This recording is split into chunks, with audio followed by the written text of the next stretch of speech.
Comment faire le Building Grow Effect, effet d'assemblage, je sais pas comment le dire en français. Salut tout le monde, bienvenue dans une nouvelle vidéo. Aujourd'hui on va se faire une vidéo à la cool, une petite vidéo tuto. Je vais vous montrer comment faire l'effet que vous avez vu dans l'intro et on va directement, sans plus de blabla, passer sur le logiciel DaVinci Resolve. On se retrouve sur la page montage de DaVinci Resolve. Je vous ai importé un petit plan au stab que j'ai fait de l'entrée de mon coworking. On va s'en servir de ce plan comme exemple. Alors le premier truc, c'est du coup de faire une petite stabilisation. Là j'ai stabilisé déjà le plan avec DaVinci, juste utiliser l'outil similitude. Je vais le refaire avec vous. Hop, perspective, similitude, stabiliser. Voilà, super. Ensuite, on se rend dans la page étalonnage. Et ce qu'on va faire, c'est qu'on va prendre une capture d'écran de l'endroit où on veut que l'effet commence. Donc on a besoin de faire une clean plate, c'est-à-dire un plan où il y aura justement rien. On va utiliser Photoshop pour faire une clean plate et enlever justement tout le bâtiment pour faire cet effet de construction. Donc là, ce que je fais, c'est que je vais prendre une capture d'écran. Donc je fais clic droit, je fais capturer comme image de référence. Et ensuite, je vais l'exporter. Et ensuite, on va se rendre sur Photoshop pour faire cette clean plate. Alors bien important, il faut absolument que le format de la timeline et le format qui va être utilisé sur Photoshop, ça soit bien le même format, donc de la 4K pour mon cas. Parce que sinon vous allez avoir un problème d'échelle quand vous allez réimporter votre clean plate dans DaVinci Resolve. Donc tac, je sélectionne 4K. Ensuite on importe notre capture d'écran dans Photoshop. Voilà. Et moi mon but c'est d'avoir une image sans le bâtiment, donc je vais faire un masque avec l'outil plume. Et je vais détourer un petit peu tout ça. Bon là j'ai pas choisi le plan plus facile parce que forcément j'ai des éléments au premier plan, j'ai des voitures, donc ce que je vais faire c'est que je vais contourner la voiture et m'arrêter un petit peu à ce niveau là du mur, prendre l'arbre et repasser tout au dessus. Donc voilà, maintenant je vais transformer ça en sélection vers un petit contour progressif, on va mettre 4 pixels, prêt. Voilà. Et là, on va utiliser l'outil de remplissage génératif de Photoshop pour nous faire notre clean plate. En parlant de remplissage génératif, peut-être que vous avez déjà rêvé de créer des vidéos de fou sans passer des heures en post-prod.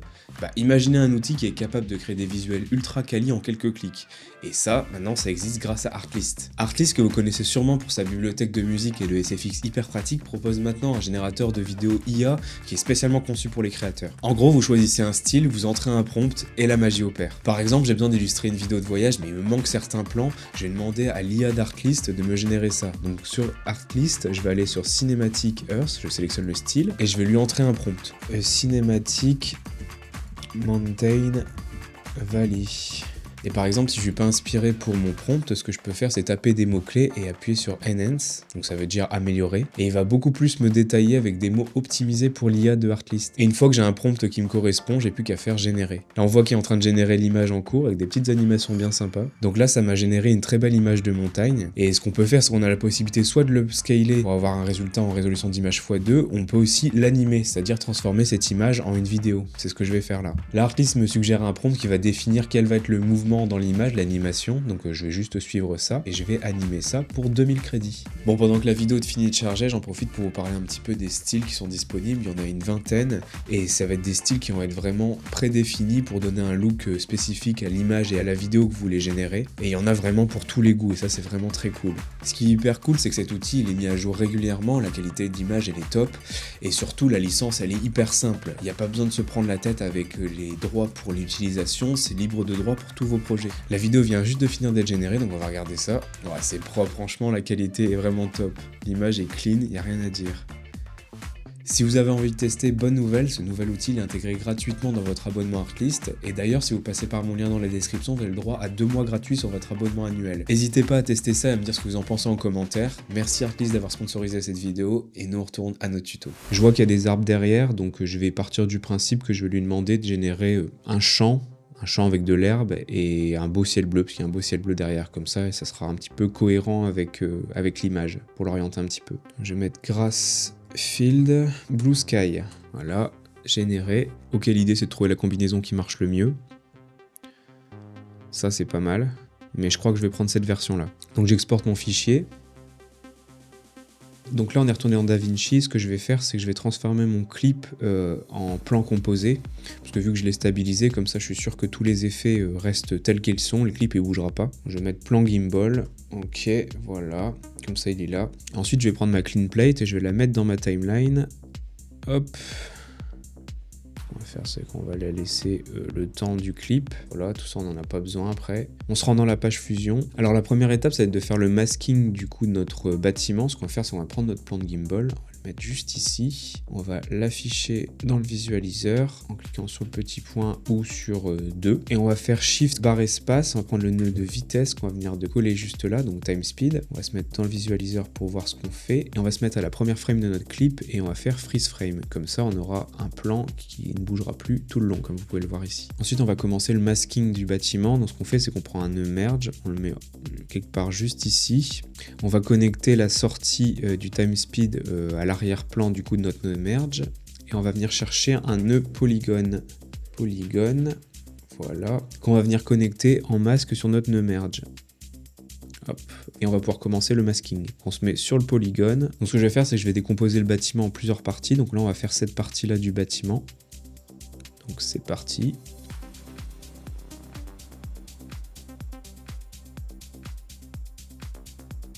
Ok, maintenant ce qu'on va faire, c'est qu'on va changer la connexion de notre polygone.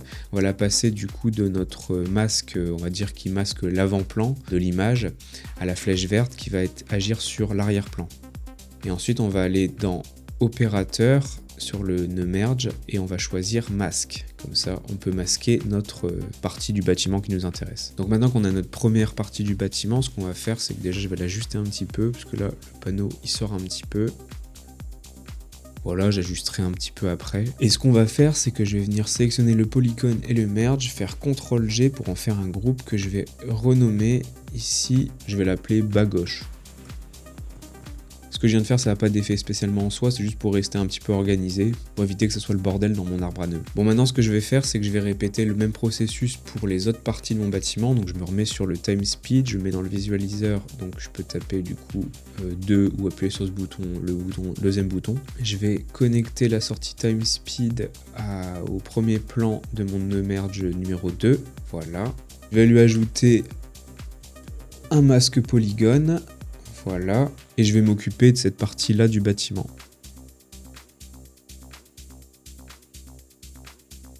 Hop, voilà, je répète le même procédé. Donc du coup, je connecte mon polygone à la flèche verte. Hop, voilà. Et je vais aller dans le merge, dans le opérateur, mode masque. Voilà, là on le voit pas parce que je l'ai pas affiché, mais si je l'affiche, il est bien là, notre masque. On sélectionne les deux nœuds et on fait CTRL-G, ça nous fait un autre groupe que je vais renommer bas droit. Et on va faire le même procédé pour toutes les autres parties du bâtiment. En fait, faire plein de masques.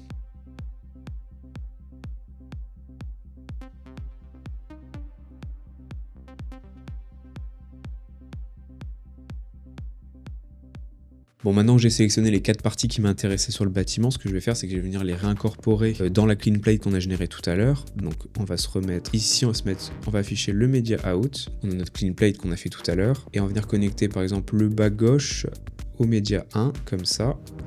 Voilà, on a la première partie qui s'affiche, et on va venir répéter le processus pour les 3 autres parties. Voilà. Je réorganise un petit peu tout ça pour que ça soit pas le bordel. Voilà, comme ça. Et là, c'est le moment de regarder s'il n'y a pas des erreurs du coup de détourage. Par exemple, ici, je vois que ça a été fait comme un cochon. Bon, je fais ça rapidement. Donc pour régler ça, on se remet dans un des groupes. Je mets sur le polygone. Je suis pas à la bonne partie. Là, c'était le bas droit. Donc bas droit, on se met ici. Polygone. Et on va venir tout simplement prendre notre polygone, juste là, et l'étirer un petit peu, comme ça. Et on va faire ça pour réparer partout. L'idée maintenant, c'est encore une fois de vérifier que tout s'imbrique bien, donc du coup je peux désactiver, activer les merges pour voir un petit peu les parties, comment elles s'imbriquent. Plutôt. Par exemple ici je vois qu'il y a de l'herbe qui devrait pas être là une fois que le bâtiment apparaît. Donc ce qu'on va faire, c'est qu'on va ajuster le masque. Hop, je me mets dessus, je retourne sur mon polygone, et là je vais venir ajuster. Là je vais venir faire pareil ici, parce que je vois qu'ici il y a de l'herbe qui devrait pas être là, une fois que ça apparaît. Donc je vais répéter le même process. Maintenant on va passer à la partie animation. Donc ce qu'on va faire, c'est qu'on va commencer par faire apparaître cette partie-là. Donc je vais désactiver tous les merges, histoire d'y voir plus clair. Voilà. Voilà. Ok, il nous reste plus que cette partie-là. Donc ce qu'on va faire, c'est qu'on va faire Shift espace et on va chercher du coup un rectangle. Juste là. Et on va venir le connecter à la flèche bleue, à la partie masque. Du coup, on a un beau rectangle Et vous voyez, ça agit comme un masque. Donc ce qui est parfait pour faire apparaître, disparaître l'objet qu'on a sélectionné. Ok, maintenant ce que je vais faire, c'est que je vais l'animer avec des keyframes. Donc ce que je vais faire, c'est que je vais me mettre au début de mon clip, juste là. Au début, je vais descendre le masque jusqu'en bas, histoire qu'on ne voit rien du tout. À peu près ici. Ici, on est pas mal. Je vais mettre une keyframe juste là. Je vais me déplacer à peu près à, je sais pas, 20-30. Et je vais remettre une autre keyframe qui viendra révéler notre autre masque juste là. Pour l'instant, ça donne ça. On est d'accord, c'est pas fou, donc on va venir un petit peu smoother tout ça. Donc ce qu'on fait, c'est qu'on se rend sur notre rectangle, on va aller dans la courbe des splines, prendre le rectangle, on va l'afficher. Du coup, dans les splines, on va faire commande A ou CTRL A, et on va faire F pour un petit peu smoother tout ça. Et on va venir un petit peu tirer la languette juste là, pour que ça soit un peu plus smooth au départ. Ça semble un peu long. Donc on ajuste. Donc là je trouve que c'est trop lent, donc c'est pas grave, j'ai juste bougé mes keyframes. Hop, je vais sélectionner le tout. Voilà, on appuie juste là et on va venir les raccourcir un petit peu, quelque chose par là. Encore un petit peu je pense. Voilà, quelque chose comme ça. Ouais, c'est pas mal là. Bon, maintenant on va faire une deuxième partie, on n'a qu'à faire le bas droit. Je vais réactiver le nœud merge juste là pour voir un petit peu. Et pareil, même procédé, je vais ajouter un masque rectangle, il y en a un juste là. Et je vais le connecter à la flèche masque du mon nœud merge. Donc là je prends mon masque, là je vais le positionner de manière à que tout s'affiche correctement, donc quelque part par ici. Et pareil, on va venir l'animer de la même manière que pour le premier. L'idée c'est que ça arrive à peu près à la fin du premier masque, donc quelque part par ici, frame 12. Donc là sur le même principe, je vais mettre une keyframe à la frame 12 que je vais venir descendre jusqu'en bas, jusqu'à ce qu'on ne le voit plus. Par ici c'est pas mal, et je vais venir l'avancer un petit peu, quelques frames plus loin. Ici on est pas mal. Voilà, comme ça. Et je vais aller dans l'outil Spline pour smoother un peu tout ça. Donc pareil, sur le même principe, CTRL A, enfin commande A. Je vais faire F, je vais raccourcir ça et je vais allonger ça comme ça. C'est encore un peu brusque, mais on ajustera à la fin. On enchaîne sur la partie suivante. On va faire cette partie juste au-dessus. La partie gauche, donc on va regarder quand l'autre a presque fini, quelque part par là, ça serait pas mal. Voilà, donc même procédé. Un truc comme ça. Bon, c'est très brusque pour l'instant, mais on viendra affiner et adoucir tout ça après. Maintenant, on va faire la dernière partie du bâtiment. Donc pareil, même procédé.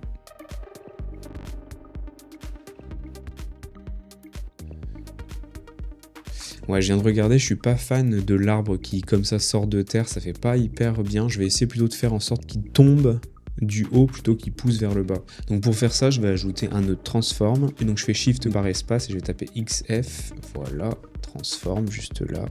Et ça va me permettre de pouvoir bouger mon masque. Comme ceci. Pour pas être embêté, je vais supprimer mon masque de rectangle. Voilà, juste là. Et je vais regarder à partir de où ça peut partir. Je pense que quelque part là, on va pouvoir commencer à l'animer. Donc je prends mon transform. Je vais mettre une keyframe ici et je vais venir un petit peu plus loin, quelques frames, je sais pas, 10 frames plus loin, je remets une autre keyframe, je retourne sur ma première et je vais venir bouger ça du haut, comme ça là, voilà, et je vais aller dans mes splines pour smoother tout ça, A, S pour smooth, et on va venir animer ça, voilà, quelque chose comme ça, c'est pas mal déjà. On voit un peu la démarcation, mais bon. Sachant que là pour l'instant il n'y a pas de flou de mouvement, mais une fois qu'on aura rajouté du flou de mouvement, ça sera déjà plus sympa. Bon, en tâtonnant un petit peu, je me rends compte que la partie qui apparaît, j'aime bien que le début du bâtiment sorte du sol, voilà comme ça, mais après je suis pas fan du fait que ça arrive de ce côté-là pour... enfin, que ça sorte aussi du toit pour la deuxième partie, donc ce que je vais essayer de faire c'est que ça arrive plutôt sur le côté. Donc pour faire ça, même principe que pour la partie qui arrive du ciel, c'est que je vais supprimer la partie masque, le rectangle de masque, celui-là, et je vais plutôt ajouter un nœud transform. Je vais mettre un nœud XF, voilà, comme ça. Et je pense qu'à partir d'ici, je vais commencer à mettre une keyframe, ici. Et là, je pense que ça sera pas mal. Et j'en mets une deuxième là. Donc je reviens sur ma première keyframe, et je vais déplacer ça quelque part là, je pense. Ouais, dans les splines, CTRL A, S, on smooth tout ça, on tire un petit peu la courbe comme ça, voilà, là ça devrait être pas mal. Là je trouve que ça sort un peu trop en même temps, donc je vais juste déplacer les keyframes, voilà comme ça, et on va déplacer ça un peu.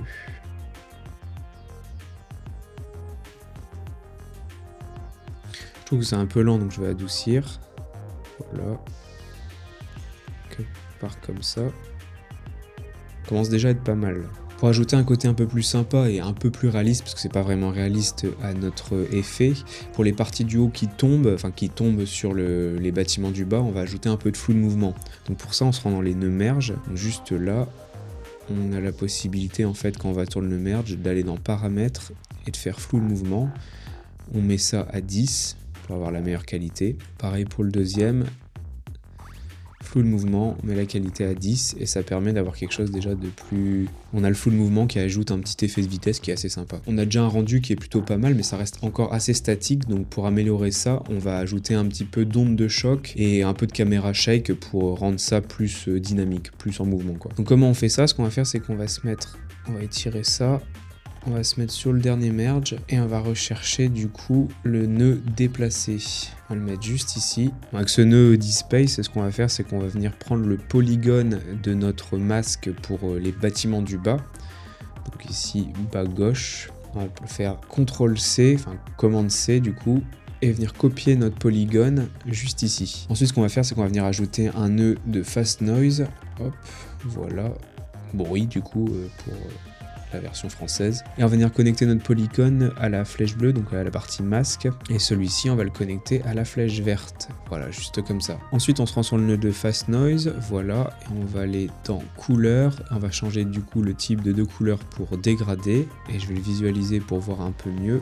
Ensuite on va dans bruit et on va jouer du coup avec les différents paramètres. Donc je vais jouer par exemple avec le contraste, quelque chose peut-être comme ça, la luminosité, oui en vrai ça devrait le faire, peut-être quelque chose comme ça. Ensuite ce qui se passe c'est qu'on a appliqué notre effet de fast noise à tout le masque, mais nous on voudrait juste avoir les côtés du masque pour faire cet effet d'onde de choc. Donc ce qu'on fait c'est qu'on va se mettre sur notre polygone et on va enlever décocher rempli et on va venir augmenter la largeur de la bordure légèrement. Quelque chose peut-être comme ça, peut-être des bords un peu flous, et on est pas mal je pense comme ça. Et maintenant si on se rend sur le nœud dispace, du coup le nœud de déplacement, et qu'on l'affiche, voilà comme ça, on voit que si on joue avec l'intensité, ça nous va faire une sorte d'effet, un peu de déformation, un peu ce qu'on veut pour notre onde de choc quoi. Donc j'ajuste un petit peu parce que c'est un petit peu épais là on va dire, donc je vais mettre un peu plus léger quelque part comme ça, je pense que ça serait pas mal. Par rapport au fast noise, pour ajouter un petit peu plus de mouvement et faire cet effet d'onde de choc, je vais ajouter un peu plus de fréquence de grouillement.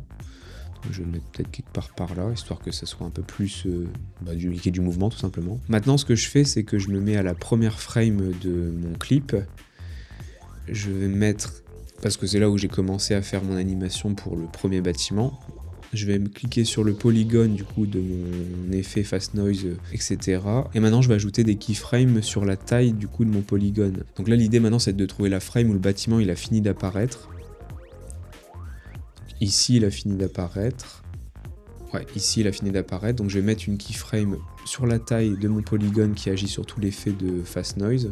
Je vais mettre quelques frames plus loin et je vais augmenter la taille de manière à ce que ça sorte complètement de l'écran, comme ça.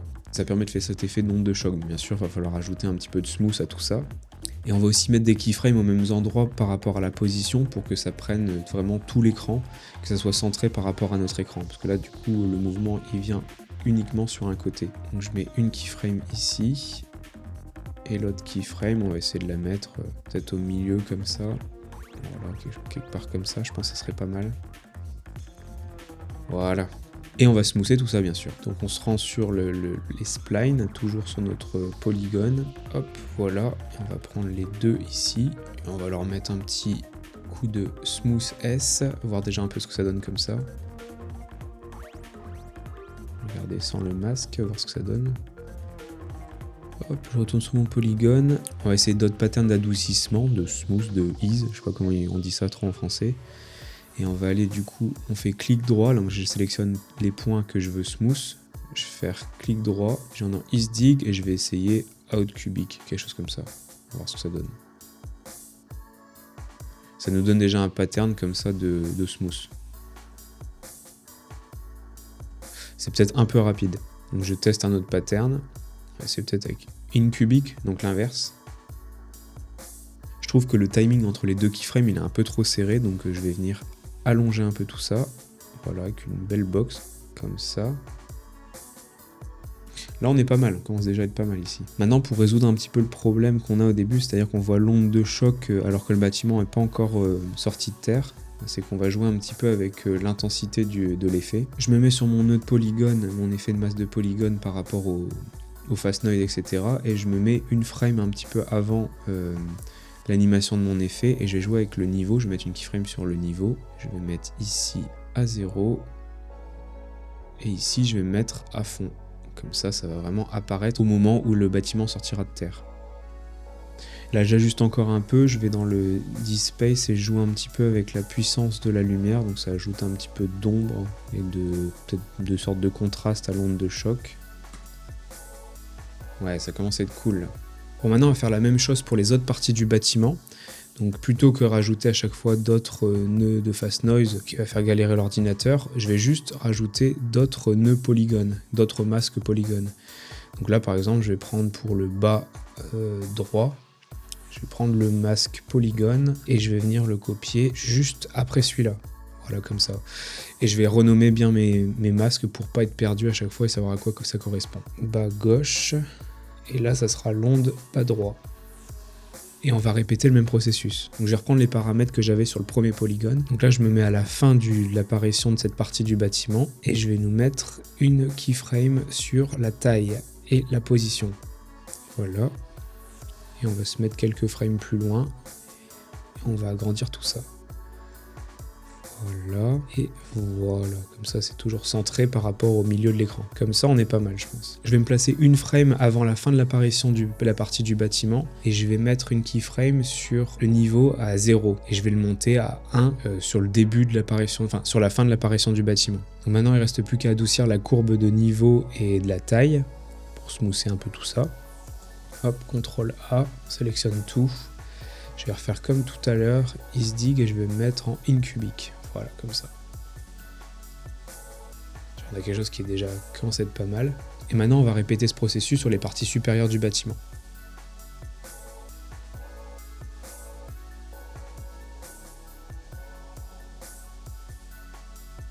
Alors pour l'instant, on a ça. C'est peut-être un petit peu encore brut, mais on va améliorer ça et affiner ça au fur et à mesure. Pour améliorer un petit peu l'effet d'onde de choc, je vais rajouter un prisme flou, donc prism blur, ouais, je parle bien anglais, super. Et je vais le connecter du coup au dernier masque polygone juste ici, comme ça va suivre le mouvement de l'onde de choc. L'idée c'est d'avoir un petit peu d'aberration chromatique, comme on peut le voir juste ici. Mais moi je veux pas qu'il y ait de flou en plus dans mon image, donc je vais le mettre à 0. Je vais juste gérer l'intensité de l'aberration. Voilà, quelque chose comme ça. Ouais, c'est pas mal. Bon, maintenant, du coup, je vais ajouter un petit peu de caméra shake pour renforcer l'effet de construction. Comme ça va intensifier l'impact à chaque fois que le bâtiment sort de terre ou que les parties du bâtiment s'imbriquent les unes dans les autres. Donc, je mets du caméra shake. J'utilise celui-là. Je le désactive pour être tranquille pour faire mes keyframes. Je vais me mettre tout au début, attendre qu'il y ait une partie qui sorte, juste là, et je vais mettre une keyframe sur l'intensité générale, je vais mettre à 0, et je vais mettre jusqu'au bout au moment où ça sort de terre, quelque part ici, je vais remettre l'intensité générale à 1. Ensuite, je vais faire ça pour la deuxième partie, je vais attendre qu'il y ait une partie qui sorte, ici, voilà, comme ça. Je mets l'intensité générale à 0, et quand c'est ressorti de terre, juste ici, et ben je mets l'intensité générale à 1. Là, cette partie-là, je me mets à 0, et une fois que le bâtiment arrive en fin de course, je me remets à 1. Ensuite, je vais faire pour la dernière partie ici, même méthode, je me mets à 0, et une fois qu'il va toucher le toit, je me mettrai à 1. Et ici, je me remets à 0. Voilà. Du coup, maintenant, une fois qu'on a fait ça, on se va dans les splines et on va voir que du coup, on a un petit peu cet effet en Z et on va adoucir un petit peu tout ça. Je vais faire CTRL A et je vais faire S. Comme ça, j'ai quelque chose d'un peu plus smooth. Bon, maintenant, vu qu'on veut que notre effet de caméra shake démarre le plus lentement possible et rebondisse ensuite plus fort une fois que l'impact a eu lieu, ce qu'on va faire, c'est qu'ici, sur la première partie, on va prendre la keyframe, on va venir la tirer au maximum qu'on peut jusqu'à ici. Là, on veut faire durer l'effet pour que ça reste assez longtemps, donc comme ça. Voilà. On va faire la même chose pour l'effet d'après. On va répéter le process jusqu'à la fin. Là, on va pouvoir réactiver l'effet, bien sûr. Quand on active l'effet, on voit que justement, c'est un petit peu trop fort. Donc, je vais ajuster un petit peu avec les paramètres de déviation X et Y. Donc, du coup, ce que je vais faire, c'est que plutôt que les bouger indépendamment, je vais utiliser ce qui s'appelle une expression. Donc, je vais faire ça. Je vais connecter ça avec le Y. Sur l'axe Y, je vais rajouter une expression que je vais connecter à l'axe X. Et du coup, maintenant, quand on bouge ça, tout va bouger ensemble. Ce qui permet de gérer l'intensité un peu générale, quoi. On va baisser un petit peu. Quelque chose comme ça sera pas mal. Voilà. Et vu que je veux pas voir les bords de mon cadre, comme on peut le voir ici, je vais aller dans Contour et je vais faire Dupliquer. Voilà, comme ça. Bon, maintenant qu'on a ça, je vais rajouter un autre mouvement de caméra, mais cette fois pas l'effet fusion, plutôt le petit plugin qui est un peu plus smooth. Donc je vais mettre juste l'amplitude et la vitesse très basse, histoire d'avoir un petit peu comme si le mouvement, parce qu'à la base on est sur une frame qui a été frisée, donc du coup pour faire une sorte d'effet comme s'il y a quelqu'un qui tenait une caméra, on va mettre un petit caméra shake léger, comme ça. Donc je vais jouer avec la vitesse, je vais mettre ça un petit peu moins fort, autour peut-être de, quelque par là, comme ça. Ouais, je vais remonter un peu le vitesse PTR. Bon, maintenant qu'on a nos effets, on va refaire la transition avec le vrai plan de gimbal qu'on avait au début. Je vais faire un petit peu de place. Je vais prendre mon plan qui est juste là, le plan de gimbal, et je vais venir le mettre juste ici. Je vais désactiver le nœud pour pouvoir travailler dessus. Donc là, je vais mettre à la fin de mon effet, des effets de la dernière onde, quelque part par ici, je pense que ce sera pas mal. Et je vais rajouter un effet de vitesse, comme on avait fait tout à l'heure. Et maintenant, du coup, je vais me mettre dans retard. Là, je vois que je suis à la frame 43, que c'est la fin à peu près de mon effet. Donc, du coup, je vais lui dire de reprendre la vidéo originale de gimbal à partir de la frame 43. Donc maintenant, je réactive mon merge, juste là. Et là, on voit que là, ça va passer du plan qu'on a avec tous les effets qu'on a au début au plan de gimbal que j'ai été faire, enfin, le plan de base, quoi. On va essayer juste un petit peu avant, peut-être frame 40, parce que là, ça bug un peu. Et là, on est déjà pas mal. Le seul truc, c'est qu'on voit qu'il y a un petit léger à-coup entre le moment où il y a tous nos effets de bâtiment qui tombent et le moment où on retourne sur le plan original de gimbal.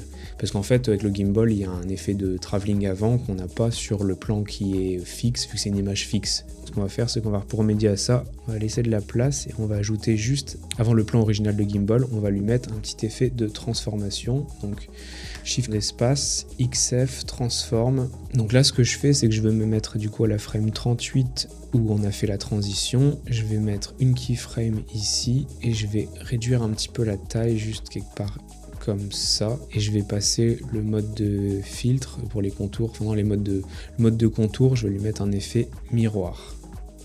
Voilà. Et là, c'est un peu bizarre sur les côtés, mais on va y remédier juste après. Du coup, pour enlever cet effet miroir un peu moche, pouvoir faire la transition correctement, juste à la fin, le dernier nœud, on va rajouter une transformation.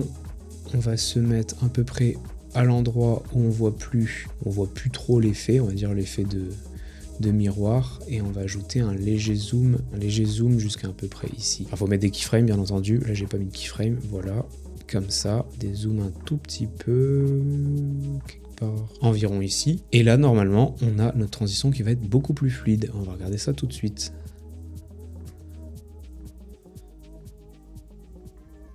Et voilà. Il n'y a plus qu'à ajouter un peu de sound design et on a un effet plutôt cool. Pour aller plus loin, j'avais oublié de le préciser quand j'ai enregistré la vidéo, mais on peut aller sur le site Production Crate et trouver des VFX gratuits pour avoir justement des ondes de choc, de la fumée, etc. J'ai téléchargé quelques assets et ce que je vais faire, c'est que je vais intégrer entre chaque masque les effets de fumée que j'ai téléchargés. J'ajoute un nœud de vitesse pour définir à quel moment mon onde de choc, ma fumée va commencer à démarrer, et je lui ajoute un nœud de transform pour définir à quel endroit mon VFX va se situer dans ma vidéo. Je répète ce process sur tous mes masques et on peut passer à l'effet de boomerang. Je vais transformer mon plan en plan composé et je vais le renommer, et je vais activer la commande de variation de vitesse. J'ajoute un premier point de vitesse et je vais mettre la vitesse à 800%. Là, je zoome un petit peu pour mieux voir et je vais ajouter un deuxième point de vitesse à la fin où je vais repasser la vitesse à 100%. Maintenant, en faisant clic droit, je vais afficher la courbe de vitesse et je vais smoother mes deux points de variation de vitesse en appuyant sur le petit icône qui est juste là. Je vais venir prendre le haut de ma courbe et l'étirer au maximum pour augmenter encore plus la vitesse, jusqu'à peu près 1200. Maintenant, ce que je vais faire, c'est que je vais copier mon clip, je vais faire R et je vais faire inverser la vitesse. Donc là, je clique sur remplacer et là, on va venir faire le même process, on va mettre des points de variation de vitesse. Donc en premier, je mets un point de vitesse à moins 100%, donc parce que l'image, elle est à l'envers, enfin le plan est à l'envers. On voit qu'il y a une courbe un peu continue entre les deux, l'idée c'est de smoother ça de manière à ce que ça soit assez fluide et que ça fasse une belle courbe. Ensuite, même principe, je vais ajouter un autre point de vitesse où la vitesse va être à moins 1200 à peu près et revenir enfin à vitesse normale à moins 100%. Et une fois qu'on a smoothé tout ça, on a cet effet boomerang.